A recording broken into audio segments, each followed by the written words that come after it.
We are concerned that some advertisers are talking about the blacklisting of news as a content category. And that's something which, on one hand, I understand that response given everything that's been going on for the last couple of years, not just here in the US.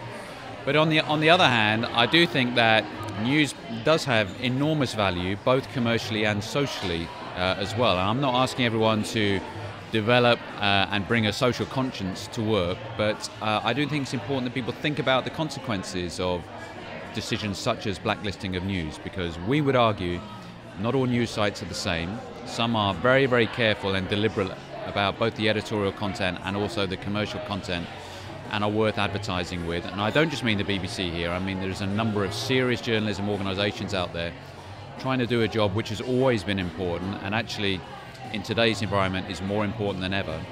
And I used the term financial oxygen in my presentation earlier. The work that we do with advertisers allows proper journalists to keep doing their jobs, and I think that's extremely important and something we should all cherish. Fake news is a new term actually for something that's pretty old, so it's clearly been a dominant theme here in the US for a while, but actually it's the sort of thing and the sorts of issues that we've seen around the world for decades, which is basically people not being able to rely and trust upon the news that they're hearing. And so for us, when people say, what's your response to it? In many ways, our response is for us to keep doing the things that we've always done, to stick to the editorial values that we've had, and to be appreciated for that, both by audiences and advertisers alike. What is the value as a publisher to social networks? Yeah, well, I think there's no one answer to that. It depends what sort of business model you are operating. And for us, as an entity that's on TV, radio, and online, social networks are very, very good as an audience development tool.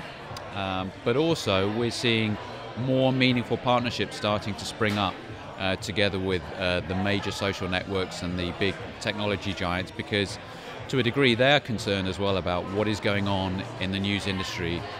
There is a bit of a flight to quality happening, and the relationships are complicated, but they're also multi-dimensional, and for us they're becoming increasingly fruitful.